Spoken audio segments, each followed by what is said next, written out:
Olá a todos, muito bem-vindo ao meu canal e o tema de hoje é sobre o Espírito Santo.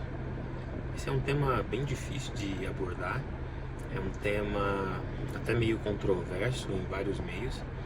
Ele é um tema muito difícil de ser explicado, ah, pois a natureza triuna de Deus ela acaba sendo um grande mistério para todos nós. E eu acredito que seja praticamente impossível de entender completamente tudo que isso envolve. Bem, quando falamos da natureza triuna de Deus, nós temos aí uma situação muito controversa que atravessa o século já, principalmente em relação a judeus e cristãos. Quando na visão tradicional judaica nós temos um único Deus, indivisível, que é um Deus onipotente, onipresente, onisciente. E enquanto que na visão tradicional cristã nós temos um pouquinho diferente aí a forma de se explicar a mesma coisa, eu acredito, que seria Deus sendo três em um, três em função, um em entendimento, um em propósito. E, bem, eu gostaria de deixar bem claro de início de que eu não represento ninguém. Eu represento a mim mesmo. Eu não sou um representante nem do cristianismo, eu não sou um representante do judaísmo. Eu acabo também não sendo um representante de nenhuma denominação. Eu falo por mim e pelo entendimento que eu tenho, baseado nos meus estudos pessoais, nas minhas orações e no material que eu costumo consumir. Então, se você discorda de mim, alguma coisa que vai ser dita aqui, por favor, coloque nos comentários e vamos ter uma discussão sadia, saudável, com muito respeito, pois eu também sou um aprendiz em relação a tudo isso. Bem, a primeira coisa que eu gostaria de colocar em relação ao Espírito Santo é que ele já aparece no relato da criação. Verso 3 de Gênesis capítulo 1, nós já temos ali que o Espírito de Deus pairava sobre as águas. E esse Espírito de Deus, pelo pensamento judaico tradicional, é traduzido em algumas bíblias judaicas como sendo um vento vindo de Deus. Quando que nas bíblias de tradução cristã, nós temos ali que o Espírito de Deus, e algumas bíblias até colocam com letra maiúscula, o Espírito de Deus, pairando sobre as águas. Então, esse é um tema que vem atravessando desde a criação e ele passa por toda a Taná, ele passa por toda a Bíblia grega e é um tema muito presente nos dias de hoje. Algumas denominações têm um entendimento de que para que a pessoa se converta, ela tem que ter ali o derramamento do Espírito Santo, e o derramamento do Espírito Santo para essas denominações, principalmente pentecostais, costuma vir muito do ponto de vista de falar em línguas e manifestações muito visíveis do Espírito.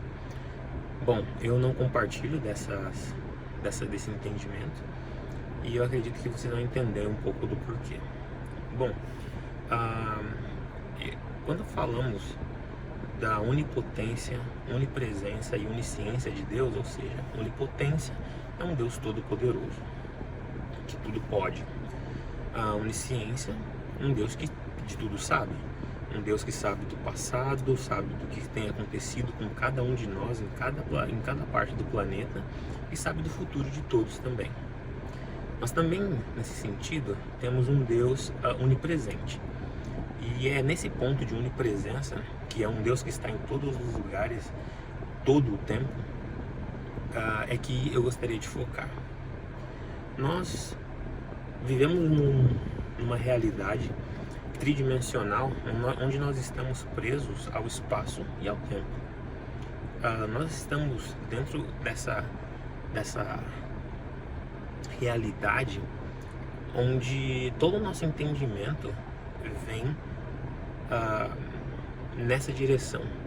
Quando nós pensamos em alguma coisa, em relação a alguma localização, a alguém, nós sempre colocamos esse ponto na história. Então nós damos uma data em relação ao tempo, nós damos um lugar em relação à matéria, e nós sempre temos essa limitação tridimensional que a nossa realidade apresenta.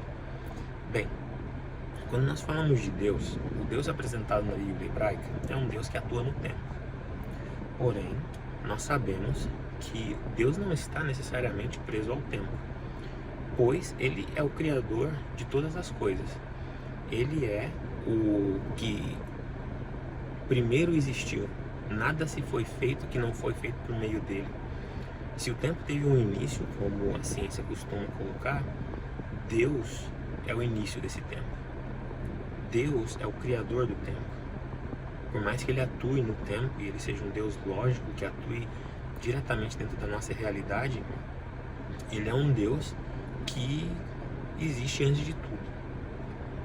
Bem, quando colocamos dessa forma, nós conseguimos perceber que é até difícil colocar em palavras ou até entender como que Deus pode não estar necessariamente estar preso ao espaço-tempo, principalmente ao espaço nesse sentido, pela onipresença, e estar em todos os lugares ao mesmo tempo. Como nós podemos explicar que Deus está nos Estados Unidos da América, Deus está na África e Deus está no Brasil, atuando na mesma proporção, com sua presença sendo feita em todos os lugares ao mesmo tempo, executando coisas diferentes? Pelo fato de nós não conseguirmos explicar essa situação, é muito difícil de nós conseguirmos entender as atribuições de Deus, pois a Bíblia hebraica, principalmente, dá algumas dicas, dá algumas pistas de que Deus ele se apresenta de maneiras diferentes, em lugares diferentes, para situações diferentes. Por exemplo, quando nós temos o Espírito de Deus pairando sobre as águas, nós temos ali uma representação da presença de Deus naquele lugar. Quando Jesus veio à Terra, o Messias, o Redentor do mundo, Ele era Deus encarnado. E Ele é Deus. Ele é Deus na forma humana. Deus estava no céu durante o batismo de Jesus. Deus se apresentou na forma de pomba, descendo sobre Jesus. E Deus era Jesus na presença, na sua aparência humana, na sua encarnação humana. Se nós não conseguimos entender a onipresença de Deus, nós também não conseguimos entender a questão da magnitude de Deus e da sua multiplicidade ao mesmo tempo em lugares diferentes. Alguns mistérios, eles não serão entendidos nessa vida. Talvez nós não entendamos a onipresença de Deus nem mesmo quando estivermos na eternidade, mas isso não nos impede de sermos fiéis a Ele e cumprirmos com tudo aquilo que Ele nos pede. Quando falamos do Espírito de Deus, essa atribuição, essa manifestação divina que nós temos entre nós temos que ter muita consciência de que toda boa ação, tudo que nós fazemos direcionados pelo Espírito Santo é bom. E até a nossa boa ação não direcionada pelo Espírito Santo é má. Nós percebemos Jesus em vários embates com seus iguais em relação ao seu rabinato ali no contexto do Novo Testamento, da Bíblia grega, onde Jesus coloca que mesmo as boas obras feitas por alguns dos fariseus, por exemplo, não todos, mas por alguns dos fariseus, elas eram obras que eram para engrandecimento próprio.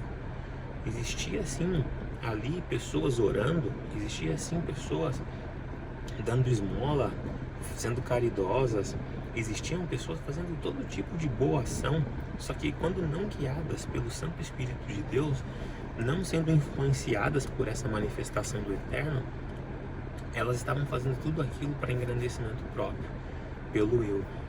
Muitas vezes nós vemos muitas pessoas que são abnegadas, pessoas que são extremamente caridosas, e nós vemos nessas pessoas uma ética, muito grande.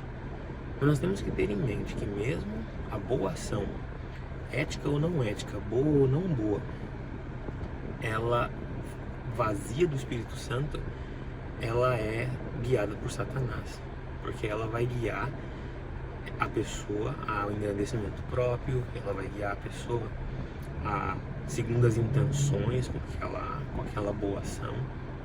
Então nós temos que sempre ter em mente que não existe nada de bom que não venha de Deus, e tudo de bom que fazemos, guiados por Deus, normalmente somos guiados pela representação do seu Espírito. Nós tivemos ali no dia de Pentecostes, aproximadamente 50 dias depois da morte de Jesus, a descida do Espírito Santo nos discípulos, dando ali uma validação à mensagem que eles pregavam. E essa foi a chuva temporã, também colocada nos livros dos profetas como sendo a primeira manifestação, o primeiro derramamento do Espírito Santo. Esse primeiro derramamento do Espírito Santo, ele veio para preparar a terra para o plantio. Então os discípulos plantaram, o tempo está passando, chegamos aos dias de hoje e nós teremos, num futuro próximo, assim espero, a chuva serôdia. A chuva serôdia será a chuva que vem imediatamente após a colheita. Essa chuva que virá imediatamente após a colheita, ela será o prenúncio da volta de Jesus.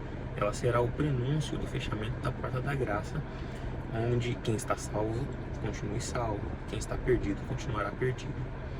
Quando falo da chuva, eu estou me referindo ao derramamento do Espírito Santo. O derramamento do Espírito Santo no tempo de Pentecostes foi uma manifestação muito forte da presença de Deus entre os seus filhos. E com essa manifestação, o coração das pessoas foi altamente impactado pela mensagem que os discípulos tinham a dizer, guiados pelo Espírito. Por quê? Porque a boa ação que eles estavam fazendo não vinha deles, era uma boa ação baseada na permissão que eles davam ao Espírito Santo de Deus para assim habitar entre eles, e a mensagem, ela era divina. Assim como nos últimos dias, os filhos de Deus serão altamente impactados pela presença dobrada do Espírito, e eles serão abnegados ao ponto de darem a sua própria vida, se necessário, para a pregação da mensagem. Eu tenho muita fé, espero muito que as mensagens que tenho colocado nesses vídeos sejam para engrandecimento da fé de alguém, e que eu esteja sendo usado pelo Espírito Santo de Deus, e que eu esteja sendo guiado por Ele, e que esses vídeos possam chegar até você como uma forma de engrandecimento do nome de Deus, e não de um reconhecimento meu ou de nenhuma mensagem ou conhecimento que eu possa ter. Que eu possa única e exclusivamente estar sendo um veículo nas mãos de Deus, e que assim como Ele está me usando, que Ele também te use, e que as suas boas ações, e que a sua guarda dos mandamentos, e que as suas observâncias, todas elas guiadas por Deus, elas serão frutíferas. Pois até mesmo a guarda dos mandamentos sem a presença da manifestação do Espírito de Deus vai ser totalmente vazia. Nós iremos cumprir os mandamentos de Deus, nós iremos ser abnegados e doar, e nós seremos gentis e bondosos, porém tudo isso será vazio, pois nós não sentiremos a paz e a certeza que só Cristo dá. Existe uma paz, existe uma certeza que somente o Filho de Deus, cheio do Espírito Santo, tem. E ela não provém de ações, ela provém de aceitação. Que você aceite hoje a entrada do Espírito de Deus na sua vida, e que por meio dele você e eu possamos ser cada vez mais filhos de Deus, baseados na vontade dele e não na nossa vontade e não nas nossas forças. Eu sei que uma parte do vídeo não ficou tão claro, até porque eu não entendo tanto do ponto de vista técnico daquilo que se refere ao Espírito Santo, até porque mesmo os grandes estudiosos dessa parte de cristologia, da parte do Espírito de Deus e da parte de Deus o Pai, sempre tiveram grande dificuldade para conseguir conceber como um único Deus pode ter tantas manifestações e estar em tantos lugares, ouvir todas as orações de todos os seus filhos, em todo momento, em todos os lugares do mundo, tudo ao mesmo tempo. Mas esse é o Deus que eu sirvo. Eu não consigo entendê-lo, porque é como se fosse tentar colocar o mar dentro de um copo d'água. E eu não vou duvidar dele só porque eu não consigo entendê-lo na sua plenitude. A quantidade de verdades e a quantidade de si que ele nos revela na sua palavra, ela é suficiente. E que Deus te abençoe com essa mensagem, que você possa se fazer usado, se deixar fazer usado pelo Espírito de Deus, para que assim tudo que você faça na sua vida seja direcionado pelo Espírito Santo do Pai. Até mais.